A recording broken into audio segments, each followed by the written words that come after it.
Friends, તમારું સ્વાગત છે મારી ચેનલમાં। આજે આપણે બનાવીશું શિયાળાની કડકડતી ઠંડીમાં ખાવાની મજા પડી જાય તેવા એકદમ ઢાબા સ્ટાઇલ વઘારેલા રોટલાની રેસીપી। તો આ વઘારેલો રોટલો ખાવામાં એટલો ટેસ્ટી લાગશે કે તમે એકવાર બનાવશો તો વારંવાર બનાવવાનું મન થશે અને એકદમ ઝડપથી બનીને પણ તૈયાર થઈ જાય છે। તો ચાલો બનાવીએ। રેસીપી સારી લાગે તો વિડીયોને લાઇક કરજો, તમારા ફેમિલી અને ફ્રેન્ડ્સમાં શેર કરજો અને હજી સુધી જો તમે મારી ચેનલને સબસ્ક્રાઈબ ના કરી હોય તો સબસ્ક્રાઈબ કરીને બાજુમાં રહેલા બેલ આઇકન બટનને પ્રેસ કરજો એટલે નવી નવી રેસીપીના નોટિફિકેશન આવશે। તો ચાલો બનાવીએ। તો હવે સૌથી પહેલાં તો વઘારેલો રોટલો બનાવવા માટે મેં અહીંયા 2 મીડિયમ સાઇઝના ઠંડા રોટલા લઈ લીધેલા છે। તો જો તમે બપોરે વઘારેલો રોટલો બનાવવા માંગતા હોય તો તમારે રોટલાને સવારે બનાવીને રાખવાના અને જો તમે સાંજે બનાવવા માંગતા હોય તો તમારે રોટલા આ રીતે બપોરે બનાવીને તૈયાર કરી લેવાના। અહીંયા વઘારેલો રોટલો બનાવવા માટે રોટલા ઠંડા હોવા જરૂરી છે તો તમારો રોટલો વધારે સ્વાદિષ્ટ લાગશે। તો હવે આપણે રોટલાને વચ્ચેથી તોડીને એકદમ નાના નાના ટુકડા કરી લઈશું। તો જો કાઠિયાવાડી સ્ટાઇલ જે છાશમાં રોટલો વઘારવામાં આવે છે તેમાં રોટલાના મોટા મોટા પીસ રાખવામાં આવે છે, પણ આજે આપણે સૂકો વઘારેલો લસણીયો રોટલો બનાવવાના છીએ તો તેમાં રોટલાના એકદમ નાના નાના ટુકડા કરવાના છે। તો આ રીતે ચોળીને પણ તમે નાના નાના ટુકડા કરી શકો છો। હવે બને એટલા આપણા રોટલાના આ રીતે નાના નાના આપણે પીસ કરીને તૈયાર કરી લઈશું।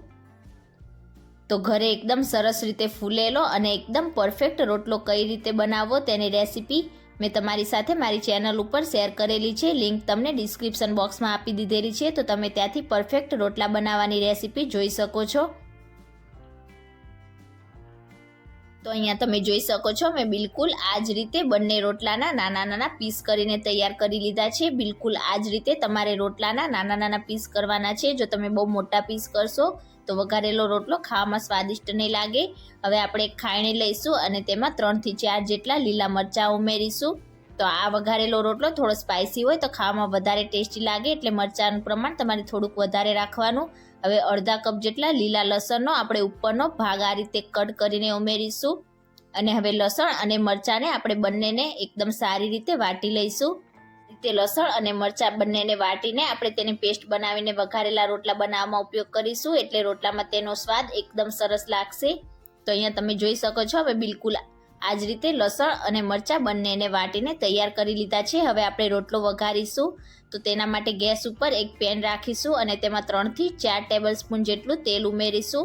વઘારેલા રોટલામાં થોડુંક તેલનું પ્રમાણ ચડિયાતું રાખવાનું એટલે રોટલો એકદમ સરસ લાગશે। તેલ ગરમ થાય એટલે અડધી ટીસ્પૂન રાઈ અને અડધી ટીસ્પૂન જીરું ઉમેરીશું અને બંનેને આપણે સારી રીતે ફૂટવા દઈશું। રાઈ અને જીરું બંને સરસ રીતે ફૂટી જાય એટલે તેમાં 1/4 ટીસ્પૂન જેટલી હિંગ ઉમેરીશું। 5 થી 6 જેટલા મીઠા લીમડાના પાન ઉમેરીશું। એક સૂકું લાલ મરચું ઉમેરીશું અને બંને વસ્તુને આપણે હલકી સતળાવા દઈશું અને હવે તેમાં 1 ટેબલ સ્પૂન જેટલા તલ ઉમેરીશું। તલને આપણે આ રીતે તેલ સાથે સારી રીતે મિક્સ કરીશું એટલે તરત જ આપણા તલ ફૂટવા લાગશે એટલે તરત જ આપણે જે લસણ અને મરચાંની પેસ્ટ વાટીને તૈયાર કરી હતી તે બધી જ પેસ્ટ ઉમેરીશું, મિક્સ કરીશું સારી રીતે અને હવે ગેસની flame slow to medium side રાખીશું અને લસણ અને મરચાંને આપણે લગભગ 2 થી 3 મિનિટ માટે મીડિયમ ગેસની ફ્લેમ પર સાતળીશું। ત્યાં સુધી આપણી લસણ અને મરચાંની પેસ્ટ સતળાય છે ત્યાં સુધી આપણે વઘારેલા રોટલામાં નાખવા માટેની એક મસાલા પેસ્ટ તૈયાર કરીશું। તો અહીંયા મેં બાઉલમાં 2 ટેબલ સ્પૂન જેટલું પાણી લઈ લીધું છે। હવે તેમાં 1 ટીસ્પૂન લાલ મરચું પાવડર ઉમેરીશું, 1 ટીસ્પૂન ધાણા પાવડર, અડધી ટીસ્પૂન હળદર પાવડર ઉમેરીશું, અડધી ટીસ્પૂન ગરમ મસાલો ઉમેરીશું અને હવે બધી વસ્તુને આપણે એકદમ સારી રીતે મિક્સ કરી લઈશું। તો આ રીતે આપણે મસાલા પેસ્ટ બનાવીને ત્યાર પછી તેનો ઉપયોગ કરીશું એટલે આપણા મસાલા બિલકુલ પણ બળી નહીં જાય અને રોટલામાં તેનો ટેસ્ટ પણ એકદમ સરસ લાગશે। તો અહીંયા તમે જોઈ શકો છો આપણી મસાલા પેસ્ટ બનીને તૈયાર થઈ ગઈ છે। હવે બનાવેલી મસાલા પેસ્ટને આપણે આ રીતે પેનમાં ઉમેરીશું, મિક્સ કરીશું સારી રીતે અને હવે જ્યાં સુધી આપણા મસાલા એકદમ સરસ રીતે સતળાઈ ના જાય અને તેમાંથી તેલ સેપરેટ ના થઈ જાય ત્યાં સુધી આપણે મસાલાની પેસ્ટને પણ મીડિયમ ગેસની ફ્લેમ પર સાતળીશું। અહીંયા તમે જોઈ શકો છો મેં બધા જ મસાલાને એકદમ સરસ રીતે મિક્સ કરી લીધા છે અને આપણે પાણીમાં મસાલા નાખીને પેસ્ટ બનાવી હતી તેનાથી આપણા મસાલા બિલકુલ પણ બળી પણ નથી ગયા। તો આ રીતે પેસ્ટ સતળાઈ જાય એટલે તમે જોઈ શકો છો એકદમ સરસ રીતે તેલ સેપરેટ થઈ ગયું છે। હવે તેમાં એક મીડિયમ સાઇઝનું ઝીણું કટ કરેલું ટામેટું ઉમેરીશું, અડધા કપ જેટલા લીલા લસણના ઝીણા કટ કરેલા પાન ઉમેરીશું. સ્વાદ પ્રમાણે મીઠું ઉમેરીશું. તો આપણે રોટલા બનાવતી વખતે રોટલામાં મીઠું ઉમેરી દીધું હોય તો ફક્ત ટામેટાં અને મસાલાના ભાગનું જ મીઠું ઉમેરીશું. મિક્સ કરીશું સારી રીતે. અને હવે ગેસની ફ્લેમ મીડિયમ કરીને આપણા ટામેટાં અને લીલા લસણના પાન હલકા સોફ્ટ ના થઈ જાય ત્યાં સુધી તેને સાતળીશું. તો અહીંયા થોડીક જ વારમાં તમે જોઈ શકો છો આપણા ટામેટાં અને લીલા લસણના પાન એકદમ સરસ રીતે સોફ્ટ થઈ ગયા છે. હવે આપણે જે રોટલો તૈયાર કર્યો હતો તે બધો જ રોટલો પેનમાં ઉમેરીશું. મિક્સ કરીશું સારી રીતે. તો બધા જ મસાલા અને બધા વેજીટેબલ્સનું કોટિંગ આપણા રોટલા ઉપર એકદમ સરસ રીતે મિક્સ થઈ જાય એ રીતે આપણે મીડિયમ ગેસની ફ્લેમ પર રોટલાને મિક્સ કરીશું. તો આ વઘારેલો રોટલો એકદમ ઝડપથી બનીને તૈયાર થઈ જાય છે અને ખાવામાં પણ બહુ જ સ્વાદિષ્ટ લાગે છે. અહીંયા તમે જોઈ શકો છો બધા જ મસાલાનું કોટિંગ આપણા રોટલા ઉપર એકદમ સરસ રીતે થઈ ગયું છે. આપણો રોટલો થોડોક કડક હોવાના લીધે તેને થોડોક સોફ્ટ બનાવવા માટે આ રીતે આપણે ઉપરથી 1 થી 2 ટેબલ સ્પૂન જેટલું પાણી આ રીતે હાથથી છાંટીશું.